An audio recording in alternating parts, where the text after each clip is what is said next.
Work Entertainment. Let's get it. Made for a boss, made for a boss, made for a boss, yes, made for a boss. Made for a boss, made for a boss, made for a boss, made for a boss. What you really gonna do? Waste your time and not receive these blessings? If you gonna stay stuck at the bottom and motivated, not learning your lessons, better rise up, realize your potential, and aim for the sky. Got no time to be playing, polluting my body and mind with the enemy's high. I'm fed up, I'm walking in royalty. Recognize you a king. Just call us to God, to picture was power, and we gonna do marvelous things. Recognize where you come from. It was heaven on earth, the beginning of life. 360 degrees of knowledge. Inherit your rights. I rose from the ashes, now I'm in charge and I'm taking back my control. I move like a boss, I'm living free, no longer touching my soul. This what they had to be, this had to be divine intervention. They call me the messenger, giving out hope, and I'm praying that somebody listening. Better boss up, Use your mind and leave behind a legacy. The devil ain't playing, he deceitful, and it's far for the treasury. Prison and jail, living in hell, that ain't no life for a king. I wanna live well, time to prevail, Conquering everything. Made for a boss. Made for a boss, y'all. Made for a boss. Hey, hey, hey, that's that Made for a Boss by Deshaun Thornton. Always got to give him a big shout out. He just made a great intro song for me. You know, it's positive, uplifting, and motivated. So thank you for watching Made for a Boss TV. It's your girl, Nikki, the influencer, inside the Boss Work Media Studio. And I am here today with a very, very special guest, y'all. So y'all seen me promoting all week. And you guys been waiting to see what she has to say. And then we got a special guest host in the house, too. Hey, Drummer Katt. Hey, Drummer Katt is here. Happy to be in the building. It's Made for a Boss. Yeah, so Drummer Katt, go on and introduce. I love when you introduce our guest. Look, number one is that this young woman, and I mean young woman, is here with authority, a health professional, a policy expert, and a local advocate. And she just didn't just get started. She's been working on this for years. Please put your hands together for the dedicated lady, Dr. Flo COFER, our future mayor. Thank you so much. Yes, in the house, in the house. It's so nice to be here. So I am here. I'm going to try not to do that. Bang on the table. It's okay. You know what? I'm going to do something real quick because I don't like how that mic is sitting right in front of your face like that. We got to cover up your face real quick. So y'all pay attention to that, Okay. to the flyer that's up on the screen real quick. We got it. So, what I'm gonna do is... Oh, there we go. Okay. I was like, Yeah. where's the camera? Okay. There you go. Okay, perfect. Yeah, our future mayor of Sacramento. Gonna turn the world around. I love Dr. Flo this. COFER. I love that we get this live. Yes, there we go. We got to see Damn. Drummer Katt's face, too, All y'all. right, there we go. Yes. Sorry to be adjusting the mics No, on we the, wanna on see the everybody's thing, but we face. want to see everybody's There we go. Sounds like excellent. Because we cute. All right, so there they go. Hey. All right. So go ahead with that introduction one more time. Well, like I said, this woman of character, health professional, there we go, policy expert, and I mean expert, and local advocate that has worked years to change things here in Sacramento. Don't think she just jumped off the truck. She's worked for this. As far as working with policies and making sure that our neighborhood are strong, or our neighborhoods are strong. Yes, would measure you. If it had not been for this woman, it wouldn't have happened. Put your hands together for Dr. Flo COFER, our future mayor. Yes, indeed. Yes, indeed. Thank you for having so me much. on. It really means a lot to be here, and I'm going to really stop hitting this table. It is. I am just misbehaving. I tell everybody, everywhere I go, I am the problem. That's okay. So I'm going to let you know. Your camera's here. Yep. Mine is there. That just shows us what's on the Okay, screen. gotcha. So, hey, Camera. welcome to Boss Work Media Studio. Thanks for coming in today. Thank you for having me on Boss Work Media and Made for a Boss TV. This is really exciting. I'm glad that I get to be here today to just flow. I always hate it when my team uses flow puns, and now here I am going, Yeah. they're going to be so mad when they see this like flow. Yes, we going to flow with Dr. Flo, okay? That's what we doing And we today. are letting Dr. Flo do her flow. Because so many questions are asked to you that I feel that you don't get a chance to just say what's on your heart. Talk about your policy. Say things your way without people just throwing questions at you. They never seem, for me, I've been to several of your events, they never seem to give you enough time on the mic. And they want you to talk about what they want to talk about and not what you want to talk about. So as I was talking to Nikki, I was like, Nikki, we just got to give Dr. Flo a chance to just flow. Let it out. Say it all. We want to know. Yes, indeed. So we first going to start off let's just tell us a little bit about yourself. Absolutely. Who you are, where you're from. So I am originally from Pittsburgh, Pennsylvania, and I am the daughter of 2 public school teachers. My mom taught 8th grade English, and my dad taught 8th grade math. And that's actually how they met. Okay, okay. So I always tell people, everywhere I go, I always like to tell the story of their meeting because my dad would flirt with my mom during her prep periods, and my mom was a very gay class. My mom was very serious-minded. She was like, I'm here to teach my students. I don't know why this man keeps bothering me during my prep periods. And she was like, I do not understand this. And then finally, the woman who would become my godmother, but my mom is complaining about this. She's like, these people in this building aren't about these, they're just playing around, right? Yeah. And so my aunt is like hearing what he's been doing, and she's like, Gail, maybe he likes you.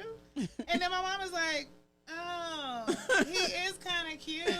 Like, maybe I like him too. And I'm like, you are 24 years old, and you look at tall, dark, and handsome, and your first thought is not, is this an option? Like, look at your lips. Like, I get that this is like work. Yes. But we can't look right and touch and agree. Okay. Like, I'm just trying to understand what's happening here. Well, right? lucky they did, because you're here today. That's what I say. So that's why I always like to tell that story, because I'm like, listen, I would not be here were it not for my godmother saying, Gail, I think he likes you. Yeah. To which she's like, maybe I like him too. Otherwise, to this day, my mama would still be annoyed about that man who kept bothering her while she was trying to prep for her students. Okay. Like, to this day. And didn't even realize that she liked him too. Because my mom is 74 years old, and she can gripe about some real things that she's upset about when she's on a cause. Okay. You wonder where I get it from, right? Like, she is like, I believe the children are the future. And she's like, well, let them lead the way. Okay. And this man was trying to bother me. Yeah. Well, good thing you had a godmother that saved the day. Me. So if any of y'all out there have dense friends, and they come to you with a story about someone who is clearly flirting and they can't figure it out, throw that other person a bone. For real. Tell them what's going on, because quite literally, a whole relationship and a whole person later, right? Like, I think that a lot. I'd be like, I'm missing people because I'm probably not focusing. That's what I'm saying. So you gotta focus. Focus is powerful. Yes, Yes, it is. Yes. Well, thank you again. So what you got? Well, last night, I just got to say it. The debate, you were fantastic. Thank you. Fantastic. I was just proud. That's all I can say. The whole fan band, we were watching, everybody's clapping, because your dedication for the people, because you're all about the people. You're not about yourself. You're not both of your eyes are open. And you're different. That is the nicest way that anybody has ever said, baby, you're a little touched in my life. And you're not the first one. Hey, the difference is you see I love it. You see life on both sides of the coin. And I've seen you say, hey, this can be bad. This can go bad. But we're going to do this to make it right. Yep. So seeing both sides of the coin, and not just, my mom always said, there's 2 sides to every story. You got that story. The thing about Dr. Cofer, what I want to say to the world is, bright minds bring bright action, and we need action. We just need someone that's focused on the people And that's definitely you. Your policies. I'm gonna let you talk. Like I said, too many people ask too many questions. No, it's important that we have a conversation, right? Like, and Yeah. I think people are asking questions. A lot of people want real answers. Yes. And I think, in the primary, I honestly think we did as well as we did because we answered the question. Yes. Like it actually blew my mind the number of people who said, I decided, to vote for you in part because I really appreciated that you answered the question. Yes. And so, when I was filling out the applications for endorsement, I took time to actually say, like, this is what I believe. This is who I am. And I didn't hide that. And so even the people who reached out when I said, look, I'm not taking corporate money. And they were like, they reached out anyway, right? The Metro Chamber reached out and I said, why don't we take this time to get to know each other? Because I'm not taking corporate money, but that doesn't mean we can't talk, right? Y'all still go here? Because I go here, so, like, why don't we just have lunch together, right? We're both in the cafeteria. Yes. The table's empty. And so we did. And so we had a conversation during that primary period, right? And just talked about, well, what are you worried about? What am I worried about? And part of my strategy in doing that was saying, I'm not your enemy. I'm not. I know I have said harsh things to people, or I won't even say harsh. I will say they may have come across as harsh, but they really came with a lot of love. Like, in all of the ways that I've spoken publicly, even if you're like, oh, you got it, like when people were like, oh, you got it, the mayor, and I was like, did I? Because I asked him to go home and dream up something that would work. Because I said, look, there's 400 people here who you promised we were going to spend this Measure U money this way. Like, I'm here. We're lined up with the Avengers. What's up? Like, we ready, right? Like, you painted this vision for me in Meadowview. And I've said this to the mayor directly. I was like, you painted this vision in Meadowview of what could be done with this second half-cent dollars. And knowing full well that a tax is regressive, that people with the least amount are going to pay more proportionately of their money when we do this. A bunch of us who knew that, who had real ethical concern, lined up and said, okay, we'll do this. Give us a committee. Here's what we want on the committee. And part of the reason why so many of us were so upset when the composition of the committee initially changed, which ultimately wasn't as bad as we, thought it was going to be. I can fully admit that. But we were concerned because we were like, we've asked for so little. This is going to be paid more in by people with the lowest incomes. And all we're asking for is not even a binding committee, just some people y'all are going to talk to before you make major decisions. So when you come back with anything other than yes at that point, I'm a little annoyed. I'll admit, I'm going into this annoyed now. Yeah. Because I'm like, I thought we all understood the assignment, and you told me we want the same things. I am a woman enough to admit that I teared up a little bit in Meadowview. Don't judge me for it. Listen, I still eat my grits right. You know what I mean? Like don't judge me for it. Yes, okay. Me too. I'm still I got here. some over But there too. Look. But maybe I was naive enough to have some hope. And so that was the first one. And then when it became 80% of the second half cent, I was like, okay, this is some nonsense. Like I can't rock with you at the point at which the message that you gave to allow us to give you the permission to take money from the poorest of people, you're not going to hold firm. That's why I'm mad. And I think a lot of people in Sacramento are upset too. The business community certainly is. Like, I'm now at the place where I get it. Like, I have tried to stand up to people with means throughout my time as an advocate. And I get now, because they're the ones with the big bucks, the question is, are they the enemy?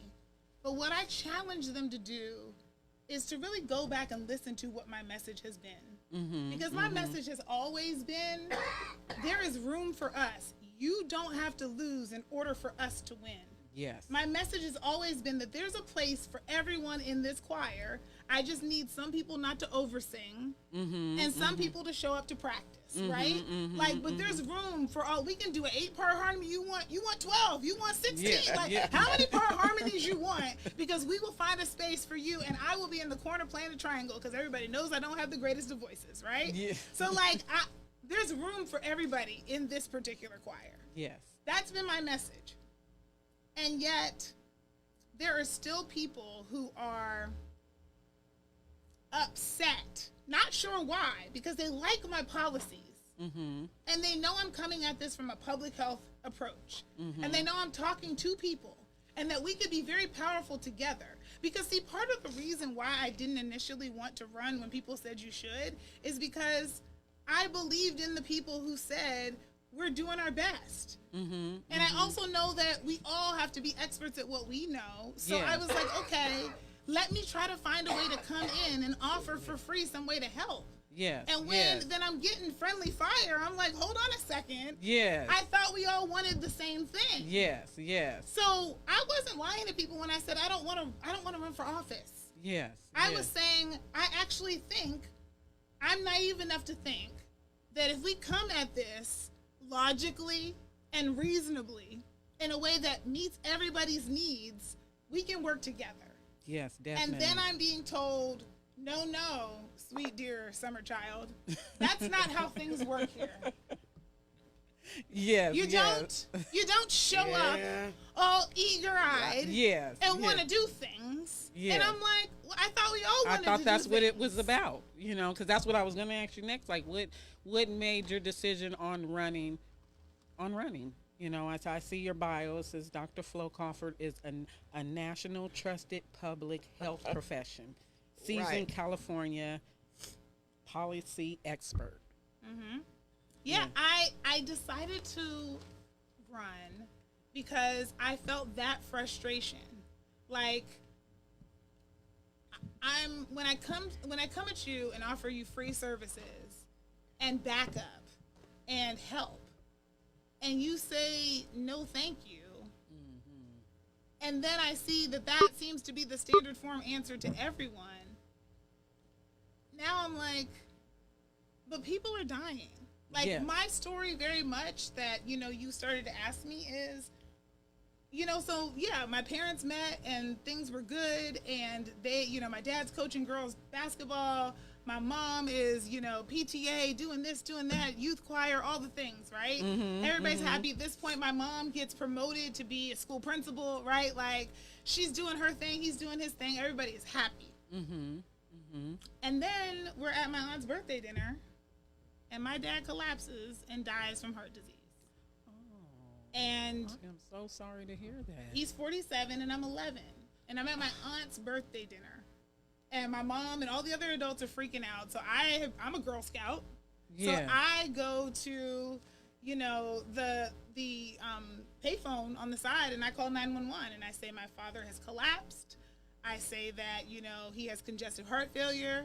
There's fluid in his lungs, because all summer I had been reciting my father's diagnosis, because I knew it, because he got really sick during the summer, and then took himself to the hospital, which was, my mom was like, he must be really sick because that's not something he would do, and it turns out he had congestive heart failure. Yes. And so he now has fluid, and I am a little precocious kid, so when you tell me the details, I can recite the details. But had I internalized what 17% of his heart was working actually meant? He's my big, strong daddy. Like, he seems fine, right? He's cracking jokes. Like, I did, and the adults are assuming, because I'm a bright child, that if I can recite the diagnosis, I clearly understand what's going on, right? They think that technical knowledge is the same as emotional knowledge. Right? And so I am gobsmacked, right, by the fact that so I'm in shock. But I'm the only one who can hold it together, because this is shocking to me. Everybody else has known how sick he was. Right? And is like horrified at what's happened. Whereas I'm like, I don't know what to do here, but Girl Scouts told me a thing, but I haven't even had time to process the fact that this is what's actually happening, right?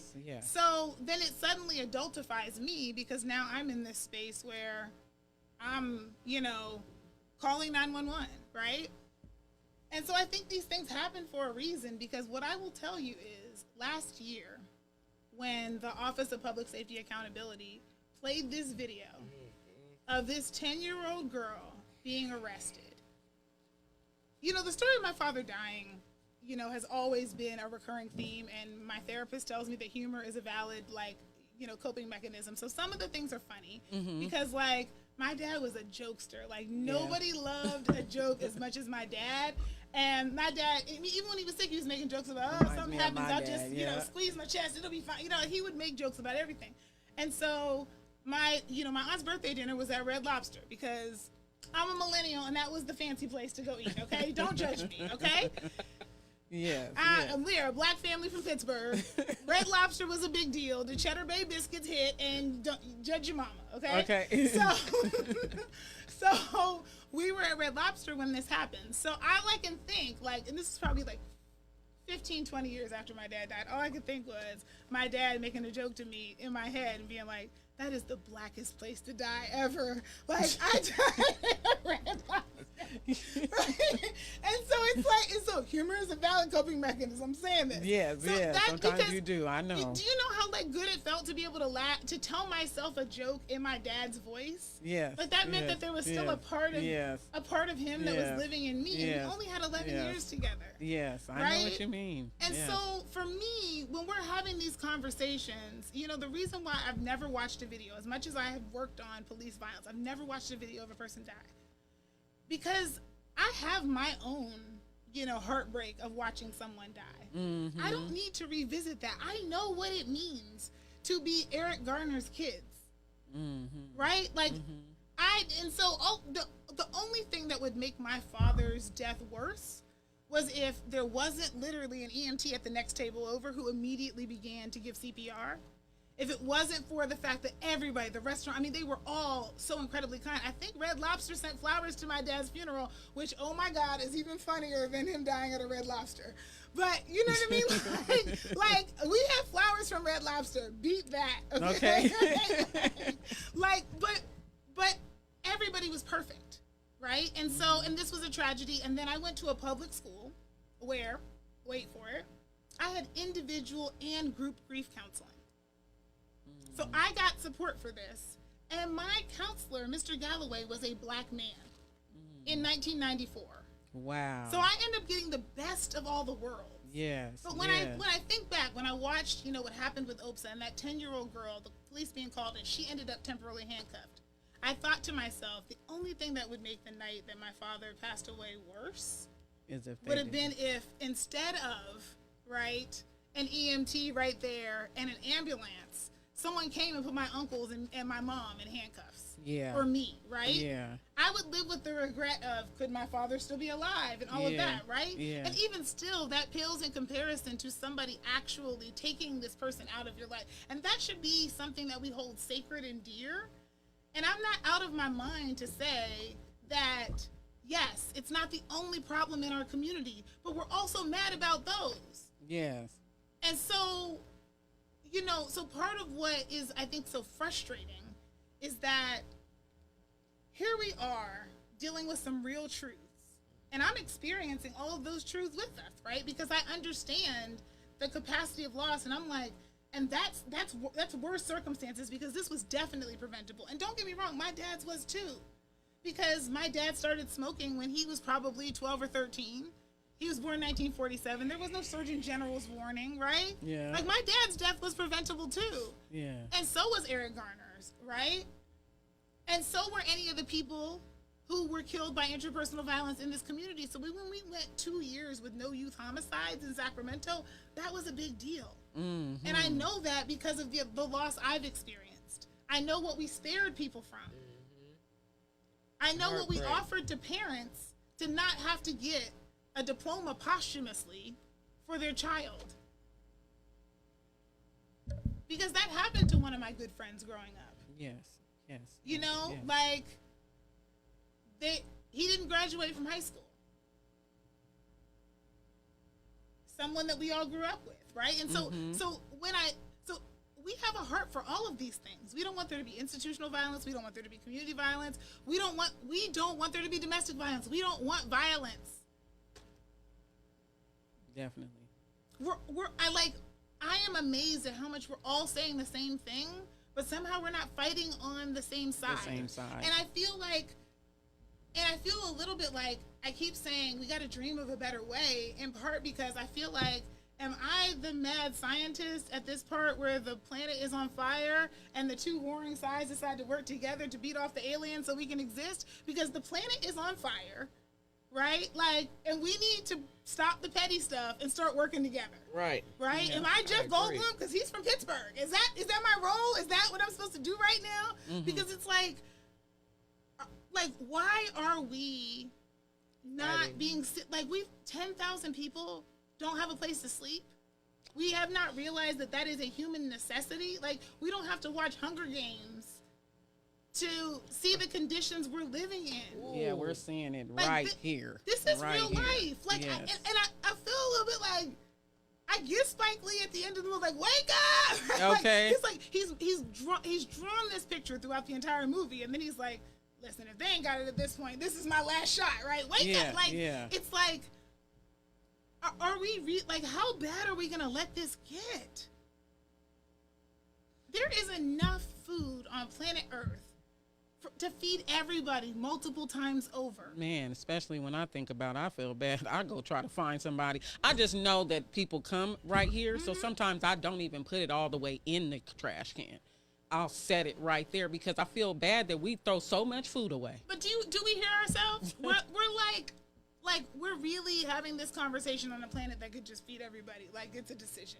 Like, and I know that that's big and that's so outside, but like, we got to keep drilling down to the possibilities of what we can do when we actually are able to cut through usual and say, hold on a second, we can work together. Like, some of the problem that we're having is that we're upholding this illusion together. It's like, why do we keep choosing to do this when it's not working for any of us? So, the main things that you're looking to make change when you are selected, I'm going to speak this to existence. Thank you. When you are selected as mayor, what are you going to do to change? What can you do to solve the problems that actually made you run for mayor? I mean, it's really not up to me. Like, what we are building, I mean, I keep saying this throughout the campaign. Like, we are running for mayor because what we are building together is how we govern together. So the same things we do to get you to vote for us every 4 years are the same things we should be doing regularly. Yes. Like, the reason why we keep having this conversation about, people don't pay attention until it's time to vote, because we often don't show up again either. Like, the lesson has been learned. This is not a campaign. This is now how we live life, right? Except, thankfully, after you get on the other side, you don't have to campaign and fundraise so diligently, right? Yes. Because now you have the platform and the resources to be able to continue to have the conversations. Yes. But these are not campaign conversations. These are our community conversations. The same networks that you're getting together to make a decision to vote on are the very same networks that are going to get together to make a decision on policy in our city. Yes. Like, so it's like, don't stop there. We don't stop this. Yeah, don't stop there. Keep going. Whatever you did this year, we're going to do again next year. It's just going to be a little less expensive, right? Like, because now we have this platform to be able to host events, and now we have staff to be able to help out. So some of the volunteers get to do an event a month instead of 7, right? Like, we can loosen the intensity a little bit so we can rest, because that is an important part of doing this work. But, like, we are at the stage of the movie where the planet is burning, the warning signs are going off, and we have to let bygones be bygones and do something real. And I think most of us are feeling it. And we're trying to, like, disembody ourselves from the thought, and so we're having all these conversations about, why isn't this generation doing this? Why are our people doing this? How have all of these things changed? Because we're all recognizing that something is wrong, but we're also not totally confident that we can do something about it. And so it feels like does it feel futile to try? Is it inspired? Like, so, but something's wrong. Yes. Like, something is really wrong. And I think we all feel it. And yet we haven't figured out a way to fix it, to actually work together. Right. Yeah, so that's the main thing. Like, not just getting into office and expecting you to fix everything. It's like you got to get into office and still keep people fresh on realizing that you can't drop the ball just because I got in the office. You did your vote and it's just over. It's like you just got to keep going with that same energy of figuring it out and figuring out teamwork. You know what I mean? And that's the main battle that I'm hearing that's not working, and that's why the problems are not being solved. Yes, we have, like, the same energy we put into getting people out to a forum like Tahoe Park Neighborhood Associations last night, right? The energy we do into that, there needs to be a forum next year, and there need to be all these conversations that we've been having all year. Amen. We have to keep having. And we have to make it easy for people to keep having them. Because for some people, it's going to be an everyday conversation. And for some people, it's just going to be weekly. But we have to have these conversations. Yes. We have to keep doing this. And we can't keep watching and saying, gosh, we need to keep this up and then not keep it up. Right? Yeah. Like, when we meet somebody and we're like, we should get together. We should get together because we always say that, never get together. Never get together. So let's keep getting together. Yeah. Right? Right. Like, in service of answering some deeply existential questions. Like, it's not out there to say climate change is an existential question. I mean, like, right? Like, do we plan it or no? Exactly. Those are our options. Yes. Plan it, yes, no. Like, so the fact that everything we do isn't filtered through that. The fact that when we start talking about state workers returning to the office, we're not going, hold up, pause. What does this do to existential threat to existence? Oh, it's not good for that? Yeah, we don't do it. What we're doing now is fine. Right? Like, we don't, that should be number one goal, right? Yes. One planet burning. Yeah. This is the point where we get together and start collaborating in the movie. Yes. Right? Yes. This is the movie called definitely. Life. This is the point where definitely. the aliens are coming and we're like, we gotta and now work we together, need to work right? together, and not segregate exactly. or just be against each The thing other. here in Sacramento is that with a woman like you, you'll teach. We need a teacher, someone to teach us the growth, how to work together, how to grow with one another. As I said earlier, how to see the coin on both sides. Yeah, listen, I have been, an advocate in this community, right? That is one role that I have played. And in an advocacy role, your job is to hold people accountable, right? That's your correct. job is to articulate a vision and hold people accountable. And what I said to Chief Hahn, and I know his podcast will be coming out soon, is I actually apologized to him because I said, look, I have been critical of the institution of policing. It gets the most money in our city, and I think the way it currently functions undermines everyone's safety. And the more I think about it, the more I go back to my values, which is everybody's hurting, right? So our communities are absolutely hurting, right? That's true. I mean, just got to anchor there, right? Like, the threat of state-sanctioned violence has been happening for a long time, and it's been happening to people on the margins. Stated first, it's been happening to Black people, but yes, it's also been happening to our indigenous folks, and it's been happening to Latinos, and it's been happening to our API community, and it's been happening to poor white people, and it's been happening to people with disabilities, and it has been happening, right? And so, like, there is a fundamental problem that we should all be able to be like, yeah, that's not cool. While also being able to say that some of the ways that we've structured this aren't cool either. Like, my parents were both public school teachers, and so I actually have a lot of empathy for police officers because we do to them what we've done to teachers, which is we just throw things on them, throw things, right? We do the same thing to the police. Now your homelessness response. Now your mental health outreach. They were not trained for that. They did not ask for that. And this is a lot we're giving them of stuff that we're having trouble handling. They're the people we're calling for help, but we didn't help them in the first place. Yeah. So yeah, when we're talking about shifting resources from one place to another, it sounds scary. And when I say things like, I wish the culture there was different, because maybe they could be the partner that we need on this journey, but I don't think the culture is there to be able to move quickly enough, because when we're saying this is a problem, we're not hearing a resounding yes, we're hearing a no but. And so I acknowledge that calling out these challenges has hurt people's feelings, people who have been trying to do well.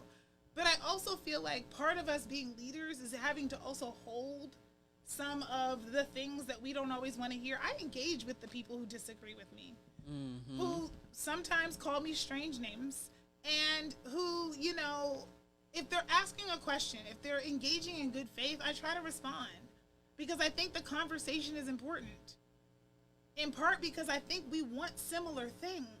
Yeah, and you're trying to definitely, it just goes back to what you're saying about getting people to more work together.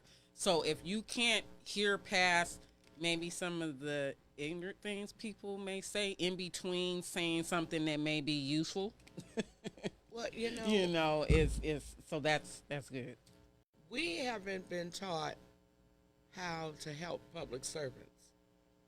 Because we see them as public servants. Yes, absolutely. You're supposed to serve me. Yep. But if we don't know how to handle the people that supposedly serve us, then they're being treated wrong as well. Yeah, absolutely. Absolutely, right? So, so it's a cycle of, like, we can see each other and we can try to, but the bottom line is, when I look at your sector and I see that yours is one of the sectors with the highest rates of domestic violence, with the highest rates of self-harm and suicide, with high rates of divorce, with high rate, right? Like, with all of these things, with depression, with it, I'm like, are y'all okay? Like, for real? And like, what, like, so can we do this? Can we all agree that this is too much? Can we all agree that overtime can't go on forever? Can we all agree that something here is not working? Yes. And actually come to the table, because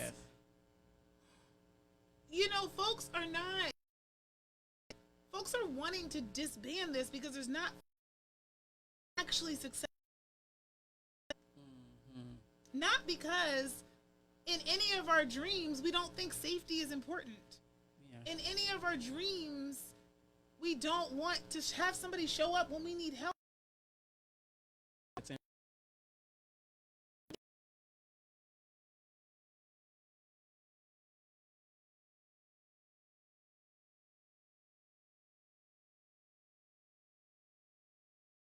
All of us to be well cared for. You know.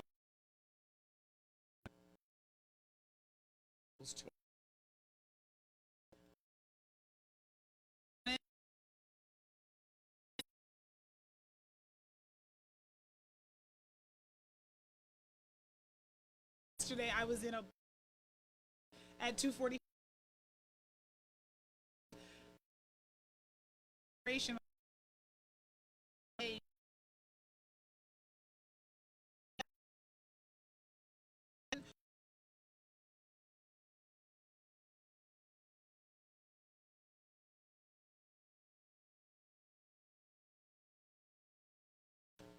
Did you disagree with what I said? Are we not on the same?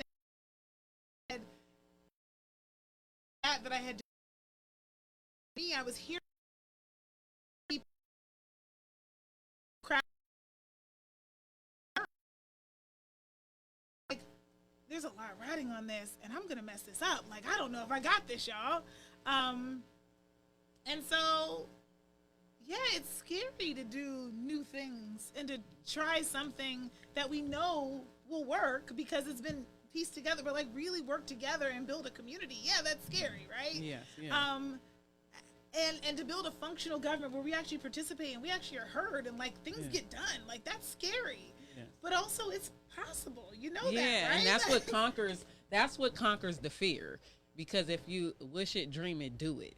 So it's like if you don't try, then you're gonna always live with the what if I would have tried. Right. At least if you Exactly. tried and you didn't. Like I tell people that get scared of moving away sometimes. Or different. This world is big. It's huge. So if you go out there and try, guess what? You can come back and start all over and still come back. You know what I mean? So Absolutely. the hardest thing is when you don't try. Yes. When you don't try. And I think a lot of us really just want to try. So I was crumbling under the pressure at 2:45 yesterday, and I called my campaign manager, and he was like, "Flo, just ground yourself. Like, what grounds you?" And I was like, "I play my Ode to the Booty playlist. This is a playlist that I put together on Spotify, right?" And so I'm like, I play that, and I just like ground myself and twerk a little bit. And so he's like, "Okay, Flo, do that, right? Like, go make that happen." So I'm outside with my thing, and I'm like, "Okay, all right, Cash Money, take it over for the 99 2000." I'm like, okay, and I'm still a little bit in my head, but I'm like, okay, go inside, do your hair, get dressed, like put it, like, come on, you got this. I'm doing a box breaths, right? Like, I'm trying to get it together, and then I get there. And as soon as I walk up, I see my team has already put things outside, and I'm walking inside, and I see my team at the table, and so, they're talking to me, they give me hugs, right?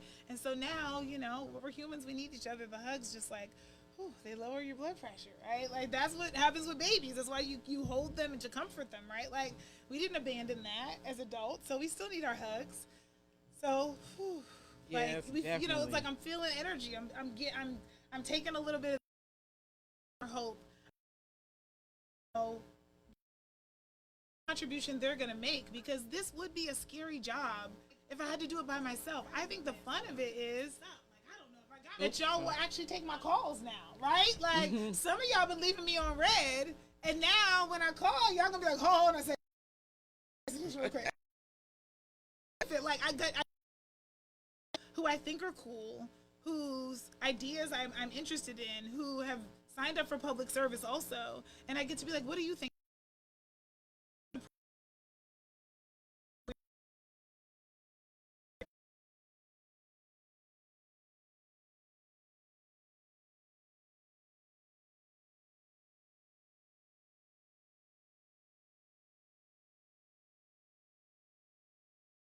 I know how much she cares about governance. Yeah. So what I see across, who I think whoever Roger or what they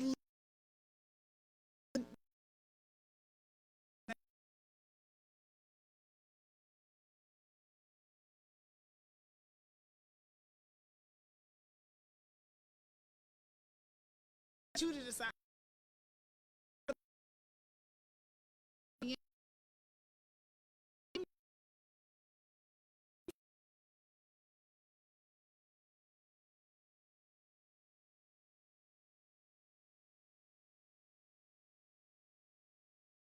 Holds a group together.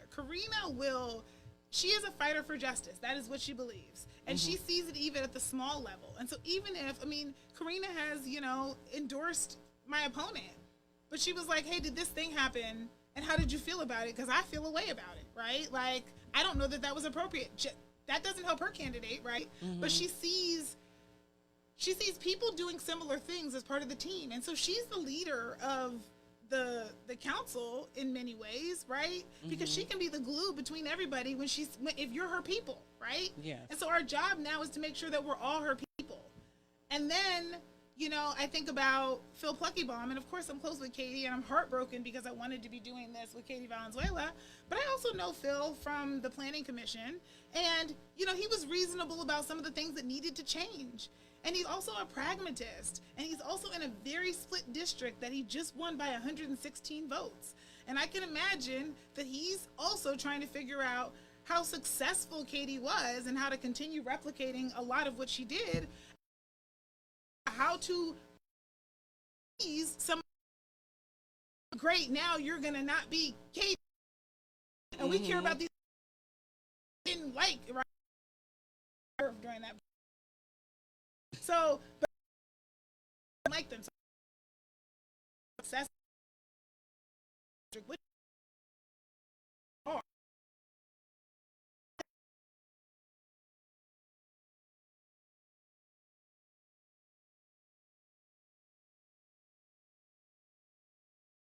And I found him very easy to work with, and he's a person. I mean, he was campaign trail cooler to put, you know, you know, you got.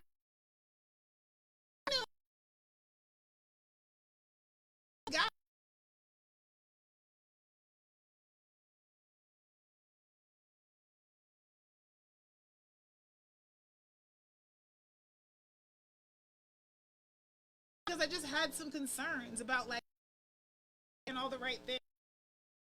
Guy here, like how that publicly. I was really just blocked in.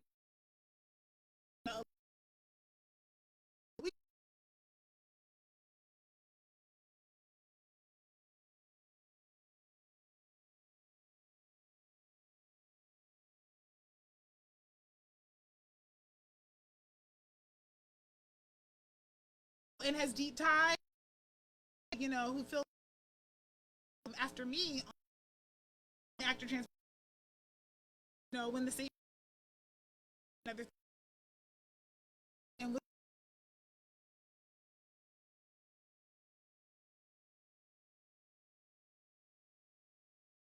I liked her. I liked what she had to say. I liked her work on the.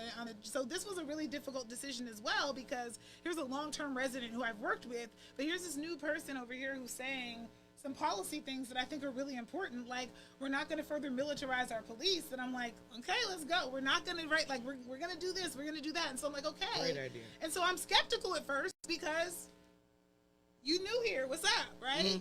But then I'm like, okay, all right. Let's try this. And then vote number 1 is this thing.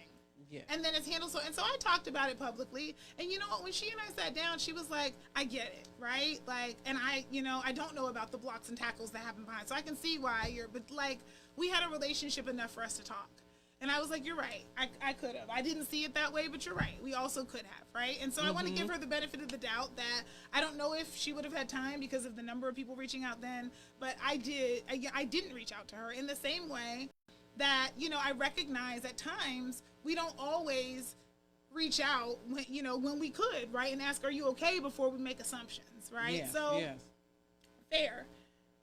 And so I think that she's also in an interesting position because I did so well in her district. And she's going to be up for election in 2 years. And so, you know, us being able to work together on some things would be really helpful for her. I also think, right, like she's in the position of, you know, being allowed to feel away. Because, and also, you know, and that's fine. There's, you know, Rick, who I've known for a long time, and he's probably the one that I see as being able to corral a team, right? He sees the entire city as his team. And so we need to have the team and what's the city, like he's your, and so everything political.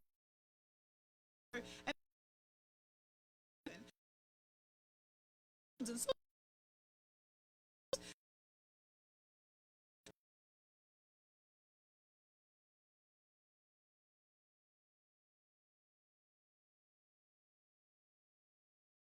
it's not about what did we previously disagree on. We disagree with our kids, but we still. So, how do you like what?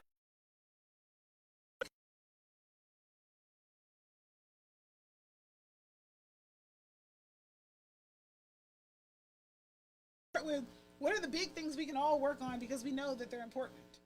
And so I guess, you know, part of what I think is just so interesting about the conversation we're having as a city is that just like we're talking about continuing on the things we do during a campaign, it's like we don't continue on having conversations with each other and thinking about our strengths and thinking about how we can work together.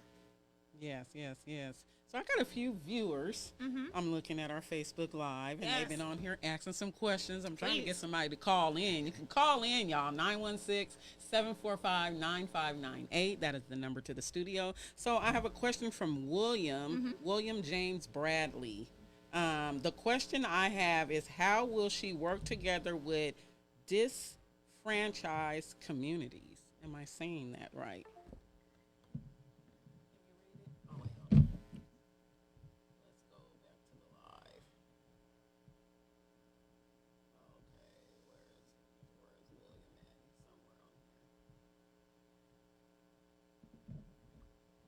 Okay, there it goes. Okay, the question I have is, how will she work together with the disenfranchised communities? Okay, so I mean, Write that number down. I think the big question here, right, is how will we make sure that people who have not always been heard and had their needs prioritized feel prioritized? And part of that is, of course, keeping an open line communication with me, but part of that is also making it so that it's just not about one person, because that's unfortunately how too many things get done. We don't make a space institutionally for voices. we make people rely on informal networks. And so then that means that you can be cut out of decisions that you shouldn't be able to be cut out of. So I do think that it's really important. Yes, we can still have conversations with one another, but it's also important that we have this opportunity to actually be able. Does that make sense? Mm-hmm. He said together.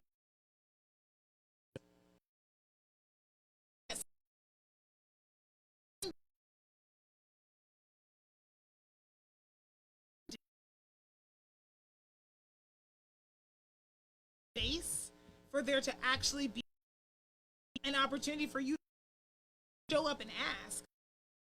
Say, yes, show up. Like, the showing. So,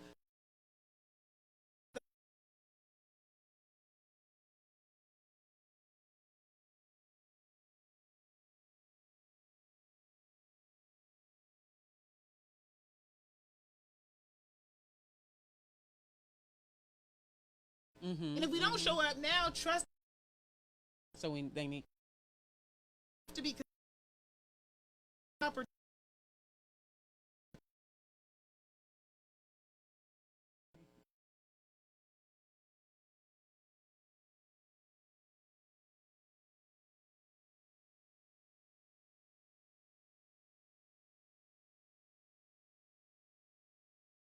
I do believe that is what's been missing that you're going to bring to the table. We have a caller, so we're going to bring the caller on the line. Hold on a moment. Hello. Hello. Hi, this is Nikki with the Bosswork Media. Are you calling in today to talk to Dr. Flo? Yes, I am. Okay. May I ask who's calling? Melody Powers. Melanie Powers. Okay, she's on the line. Hello, Dr. Flo. How are you today? I'm doing well. How are you? I'm very excited to talk to you today, and I am even more excited that you're doing so well in your campaign. Thank you so much. I appreciate it. Thanks for calling in. Well, I wanted to talk to you today, Dr. Flo, about a concern that I have amongst the nonprofits in our Sacramento community. Sure. One of the things that I have noticed that you're real big on is collaboration, meaningful collaboration. That's right. And so, having come from working in the Bay Area with nonprofits, we were forced by the foundation and funders to collaborate meaningfully. Yep. And they made it easy for us to learn how to do that by making RFPs available for us. Yep. And I just wondered if you were going to continue or create something like that here in Sacramento to help us learn how to work together. Yes. Oh my gosh. Yes, yes, yes. Thank you so much for asking this question, because this has been, I have literally said at some of my house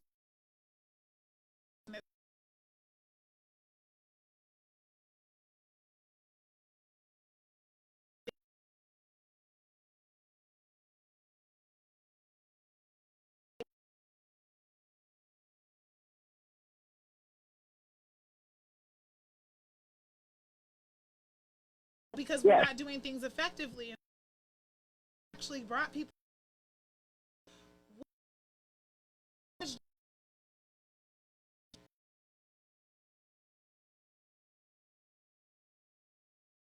Okay.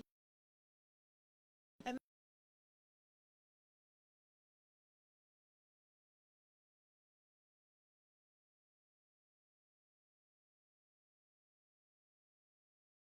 actually all be thing And what you together. just said, yes, excited. Believe California Yep. and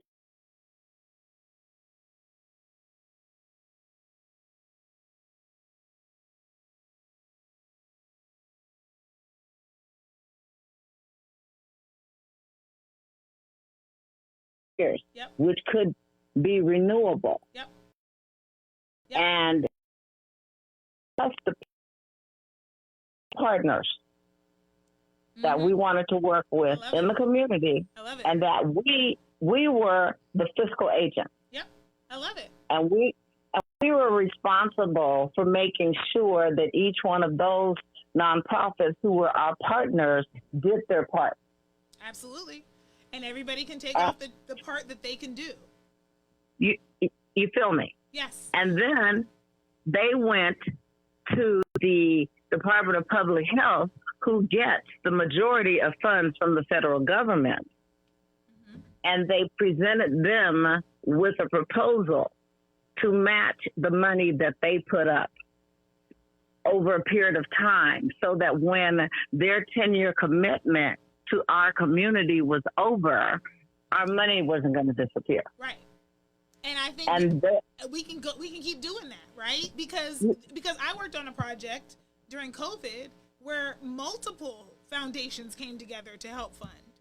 So yes, let's not just make it the endowment. At first, when you were telling the example of the Bay Area, I thought you were going to talk about building healthy communities, because I was going to say, I helped out a little bit with that when my staff Belinda was finishing up, so I'm vaguely familiar, and I know that it was like a long-term investment. and I was going to say that too.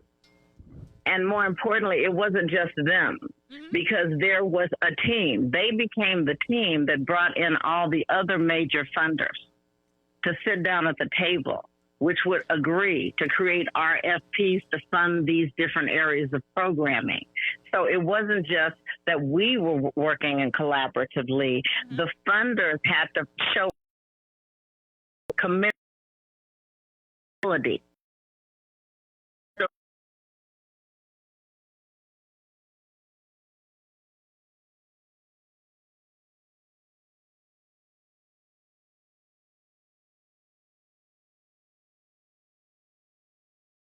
Communities of something in our Juneteenth could give us the freedom area.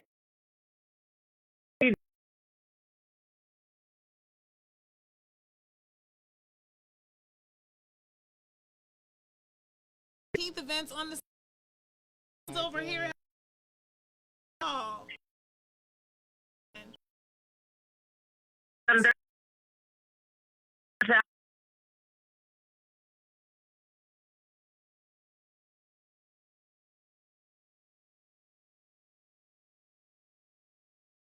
While all of that is happening, right? Yes. We're also actually trying to save lives. Yes.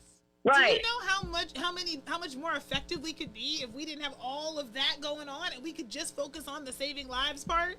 Because all of the work that we're doing is actually somewhere in the pipeline of saving a life, right? Making life better for someone, or literally keeping them here. And yet we also are doing all this tap dancing in the background about stuff that shouldn't matter that makes this harder. Yes. Definitely. And then we have all of this disempowerment of women when we need to unite and be empowered the most. This whole thing, it's really kind of disempowering, really, because a lot of us don't understand what's happening to us, you know. And I was wondering, how did you feel that you could help women, single women, young women with children, older women? Do you have a plan for women in Sacramento? Yes, in particular, what we're trying to work on are issues related to, you know, making sure that people have jobs, right? Making sure that we are thinking about, you know, what are the benefits that we need to be considering citywide for women. You know, we have talked about childcare. We have talked about, right, like, what are the things that are actually impacting us? And you know, one of the things that I have really pushed for, because my background is in reproductive and women's health. And so that's the world I come from. And so a lot of what I've been thinking about is how cool it is now as a city that we also have our own legislative package. And we need to start talking about things like Medicare for all. We need to start talking about the fact that the best thing we could do for small businesses and people who want to strike out on their own, people who want to go back to school and do all these other things, is make sure that when you're making those decisions, will I be able to afford my health care is not one of the things you're thinking. Right. Like, and we have a great model, right, in Medicare already that's working for seniors. It's not some untested model, right? We're just expanding it to all of us. And seniors are overwhelmingly happy with the care they're getting. The people who use the health care the most are saying, it's good over here, y'all. Yeah. And so I'm just like, why can't we make the business case for that being, and I feel like that is one of the biggest women's health issues. The number of people I know who stay in a space because they need something that healthcare is going to provide, or stay in spaces, you know, with jobs, etc., because that are not best for them or their families because they're trying to survive. Right. Like it gives people the ability to be able to care for themselves and their families and to not have to make life and death decisions thinking, yeah. Yeah, well, like that comedian said, we shouldn't have to make life and death decisions at the gas pumps. You know, whether I put in $30 worth of gas or $10 of gas, so I can buy food to feed my family. Right. And then I have to wonder if I have enough gas to make it through the week. Right. That's in our community. That's a life and death decision that we face in our community every day. All the time. Yes. All the time. And it's really tough out here being a woman. When am I going to retire, right? Because I don't have money saved, but I'm getting older now, and I can't. That's me. I can't afford not to work, but the older I get, the more it's getting hard to work because I need more rest. And because I am a different person, like my energy level is not the same as it was, right? And so what am I? I'm robbing Peter to pay Paul because I didn't have the opportunity to be able to prepare for all of it because life was lifing along the way, right? And now I'm at a stage where I'm having to consider, like, can I continue to do this? And for how long? And what happens when I can't? Because that math ain't mathing, right? And so, like when I think, so I sometimes think that when we talk about women's issues, we often talk about them kind of myopically, right? It's easy to go to reproductive health, especially when we don't have Roe v. Wade, right? And when there is an existential threat. But I think also we forget about the gendered way that our lives are structured. That we live longer, right? And that, and so that means that we actually have to make these considerations over time. And so not having health insurance leads to a number of things, right? And considerations that we have for ourselves and for the people who are depending on us. So I think I'm excited about the ability for the city to be not just thinking about itself in terms of the policies we pass in the city, but also to think about the legislative package that we put out to the state to be able to say, and when we hopefully go to cap, we do to the feds to be able to say, this is what we need your help on here. Mm-hmm. We need some money. We need some policies. We need some things, right? Yep. And you should fund us because we are creating a replicable model that will be easy to institutionalize in other areas of the country. I'm going to bring another caller in. You can stay on, Melanie. Okay. Hello. Hello. This is Nikki. Are you calling to talk to Dr. Flo? Yes, ma'am. Hello. May I ask who's calling? Mr. William Daly. All right, Mr. Williams. Thanks for calling in. You're welcome. Well, hello there. She's here on the line, so you can ask her. Okay. My question is about family, okay? Because in a lot of the communities, most families work together real well, but in mine, my experience has been a lot of the families are broken. What can we do to bridge the gap between black men and black women in our community and those that seem to have a hard time, especially in the disenfranchised communities, to work together and maybe bridge the gap between, relationships and deal with those issues that affect the foundation of our community? Yeah. William, I'm glad you've asked this question because I think part of what we really need to be having a conversation about as a city is like, where we are as people. Like, too often we are, like, these things that are happening with us as people is impacting the policy that ends up being passed, right? And because we're not aware of it, we're doing some things that don't quite make sense. And so I think you're right in that, like, I think a normal answer would be, well, what is the mayor supposed to do about whether or not people get along, right? That's not policy. That's not a job, right? Like, how are you going to work on that? But I'm like, isn't that the work though? Isn't that part of what we're trying to do here? I mean, in my office, I'm setting aside a position for partnerships because I really want people to start thinking about how we work together. And I have been having a conversation with a couple of people who, have sort of work in mental health about, do I want somebody in my office whose background is in mental health to help us think about how we're doing this work, because we're not robots. And so what's going on with us is having an impact on what's going on in our, like, what policies we pass and how we advocate and how we do our work, right? And so we could get a lot more done if our childhood traumas weren't shadowboxing with each other, right? Structure.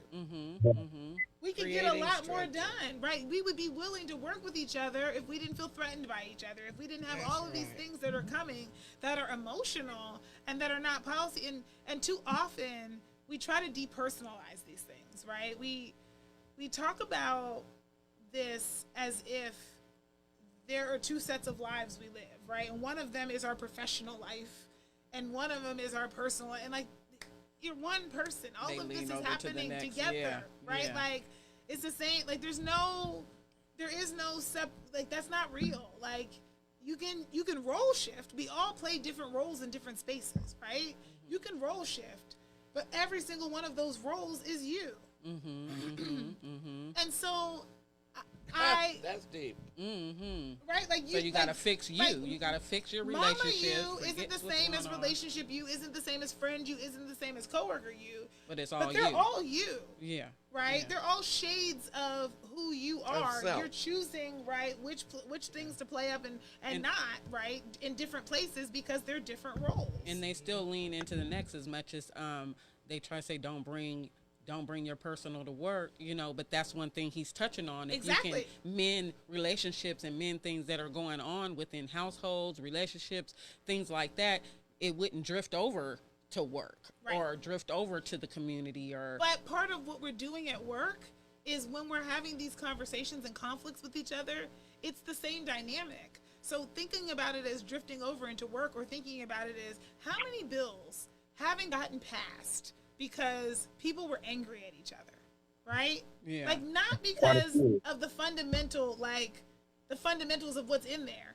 but because of these relationships and how people feel about this, that, and the other, and this big game that everybody, like, it's not actually about the thing, right? And so there, like, it raises a really interesting question of, while we're trying to pass good policy, should we also be thinking about all of these relationship things that are going on? Because that's not aside from the work, that is a part of the work. And you If have you to don't mind learn. my adding this in, if you don't mind my adding this in, what I wanted to say is we talk about the job place and we talk about employee morale, and we understand how that works, right? And so if you have good management and that are concerned about the morale of the employees, if they're inspired to work, productivity increases and so do profit margins. Well, the same thing applies at home. If there's not leadership at home, if there's a firm foundation, the next generation is affected. And what we're doing is perpetuating cycles that affect our policies and politics because these are the people that vote. These are the people that run for these positions in public office. And so I just want to know if this is as important to you as it is to us to make sure that we get together, whether it's nonprofits that are working together or whether it's people in home, which is my main point, working together. And then what is a good idea for approaching, resolving that and not separating the two and making it seem like one is versus the other. I think the work is that we're saying we're going to work together. And so part of that work is going to be healing these relationships. And we need to be able to say that out loud, that it's not that we need an audit. It's not that we need it's not like those are all proxy ways for somebody going in and trying to figure out what's going on. We need to talk to each other. Communicate. Yes, We ma'am. might need group therapy, right? We I need was to thinking sit that. down with a I was therapist thinking that. and talk about Hey, group therapy what's podcast. happening because it's not aside from the work, it is the Idea. work. Like, it is having an outside, again, our traumas are shadow boxing with each other. And so what is the way that we can actually form these partnerships and these relationships? Because like I said, what Katie Maple said really stood out to me, which was like, why didn't you call me? And like I said, I don't know how busy she was and if we would have been able to talk, but it's also true, right? That like, yes, I was on a podcast, but I didn't have a conversation with her, right? And so why are we... So these conversations we're having, this level of relationship we are or are not having, is having an impact on our ability to collaborate and do work. So that is the work. Just right? relationships. In just all like of these spaces, in our community spaces, when we're dealing across communities, like all of these are. So what does it look like if we are as intentional about the relationship building as we are about what we're going to do when we build those relationships? Like, my dream for Camp Resolution was always that they get established, right? And that there is a coffee that happens right inside the gates every Saturday morning at 10, and it's neighbors from the whole area coming and having coffee at Camp Resolution. That was always my dream for that space. And here's why. Because what it does is it humanizes people. It makes it so that now we're in this together and we can start actually like forming some relationships, right? So when we're having policy conversations, we're not talking about them. We're talking about name. We're talking about circumstance. We're talking about, right? If, like, I think that there are a lot of people who are legislating about homelessness who don't necessarily, I won't even say legislating. I will say opining heavily, because I don't think it's just the electeds, and I think actually electeds probably have more kind of intentional structure where they're in touch with. But there's a lot of people opining on homelessness and what needs to be done, etc., who are seeing it but don't know anybody personally who is experiencing it right now. You know what I mean? Like, some of the loudest voices are not the most impact. So like, my dream for Camp Resolution was we all drink coffee. Like, let's sit down and have coffee. Like, you're not here to serve me. I'm not here to serve you. We're meeting on neutral territory, and we're getting to know each other as neighbors. One of my favorite things at Camp Resolution was the day we had a water fight, because we're all we're all adults who still like to play. You know what I mean? Like, everybody wants a little bit of fun and joy. And sometimes when you're experiencing poverty, people don't expect you to also still be human and not have to want to just social work your circumstances every 5 seconds. And so sometimes you just want to eat some watermelon and have a water fight and enjoy yourselves, right? Yeah. And I think sometimes we're just so serious-minded on the survival that we forget that we're also people. And so my dream for Camp Resolution was to start with coffee, to start with, we are a community. Let's get to know each other by name. Like, let's get to remind each other that we are people. Let's get to remind each other that we are people dealing with different things. But let's get beyond the the fear mongering that we're doing and remind ourselves that we are people. Yeah. And that's the same as in relationships. Exactly. and that we can't be afraid of each other. I mean, I was so gobsmacked by the fact that I was invited to an event. It was the same day as the Black Cowboys event, and so I was going down there afterward, and when I got there, there were a bunch of young men, and it was the Keep the Peace thing. It was a bunch of folks I knew who had previously been involved in a lot of different organizations, but it was like a really nice, just like community event, like kickoff.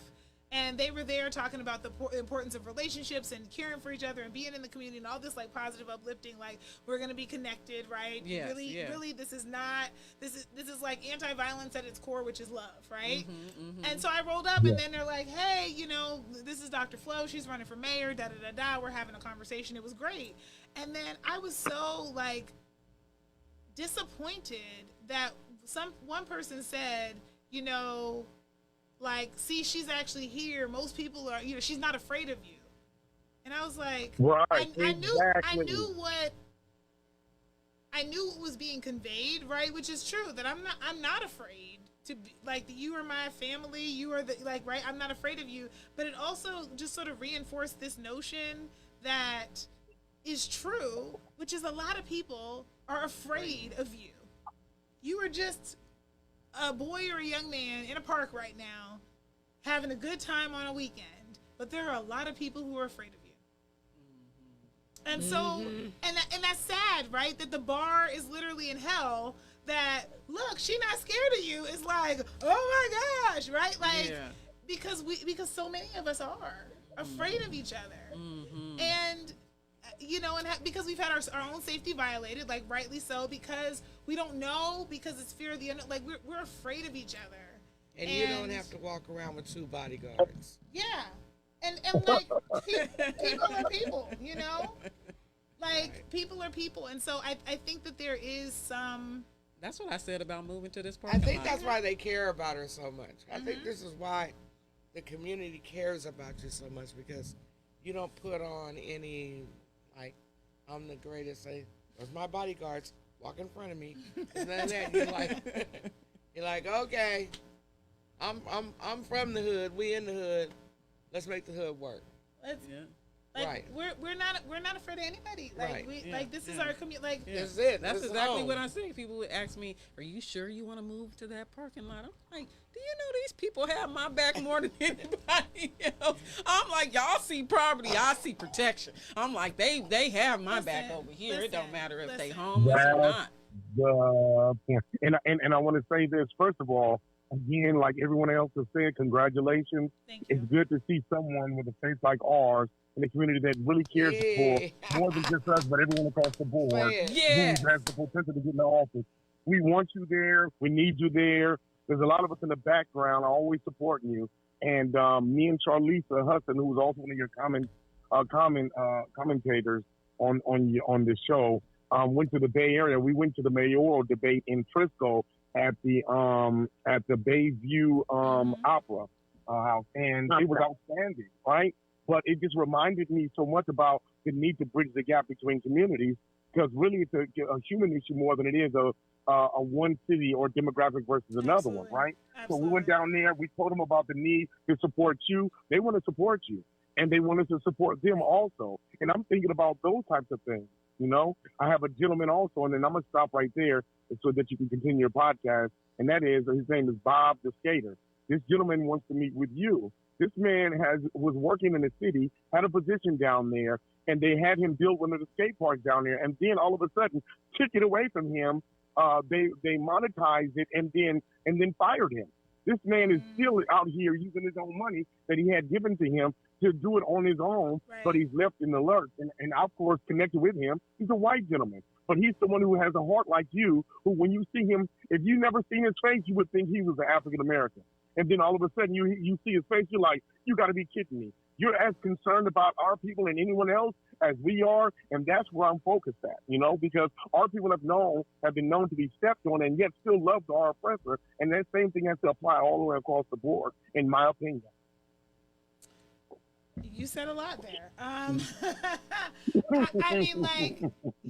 think we are in a place, if I could be so presumptuous as to summarize, I think we are in a place where we have to think about allyship as being bigger than just us, however you are thinking of defining us. Often us is by race, like us black people, or us women, or us black women, or us, right? Like, I think we do need to think about our us being bigger, because part of what we're talking about is we're on a planet that is frying up, and there's a bunch of people who are, right? Like, because we're talking about, being able to afford to live, and there's a bunch of us who, like, this housing thing is not a game, right? So, like, I think we do need to expand our vision of us, because I think there's a lot of people who are wanting to work, and I think that I'm being reminded constantly that part of our job also is to be patient with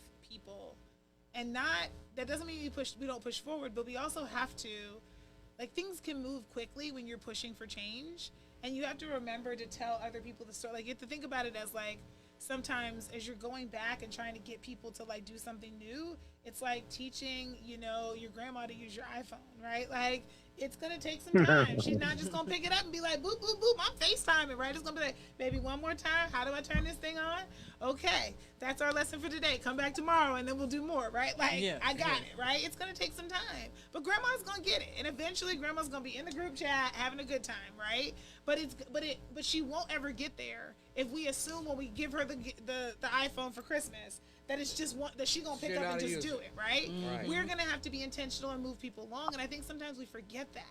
And so sometimes some of the people who are opposing us, room for process. And some of the people who maybe even attempted to oppose us are because we never took the time to explain it to them, and we expected them to already have a position. Like, reparations is a challenging concept when nobody has ever talked about it with you before. So this is the first time, and you're hearing, oh, money is going to be given, right? Like, just imagine for a moment that this is the first time you're hearing it. You have questions, right? And if somebody asks you immediately, what do you feel about it? Your answer might be no. We're giving out money. Hold on a second. No, right? And now you're firmly in the no camp, even though you didn't really know what it was and no one had explained it to you yet, right? Because the first thing you were asked to do was have a position on it before you could figure out what my position maybe should be. Yeah. And so I just wonder sometimes if the people that we see as opposition, if all of them are opposition, or if part of the problem is that we haven't taken enough time to actually tell people the story and explain things to people and bring them along. And it's not everybody, but I do think that there's a lot more people who are bring-alongable if we take the time to bring them along. If we teach grandma to use the iPhone, she will be in the group chat. I promise you. It has happened so many times, right? But when you don't, grandma's phone gets taken by the teenager who wanted one anyway because it's been 6 months and grandma ain't touched it, right? So you gotta. And this is the reason why we need you and to be the one, not simply to win the race, but to make sure that you are in touch with the community perpetually, because what you said as an idea is a beautiful idea.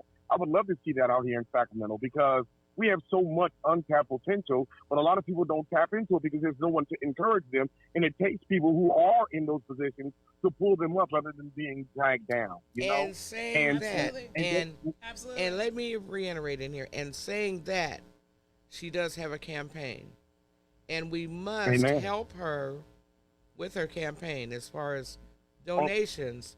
And to secure her a spot, you got to understand that. So as we're talking about seeing the coin on both sides, and we all working together and gathering structure and having someone in the position that can teach grandma how to use that iPhone.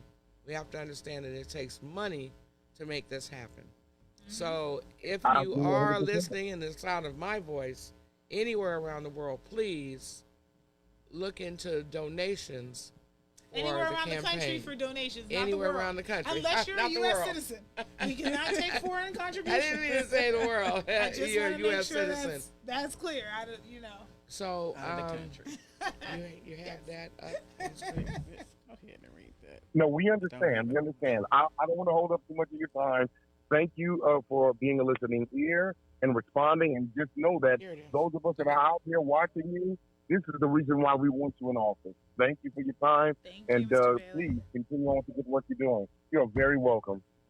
Okay. Thank you very much for calling. All right, I gotta click on that link. You're very welcome.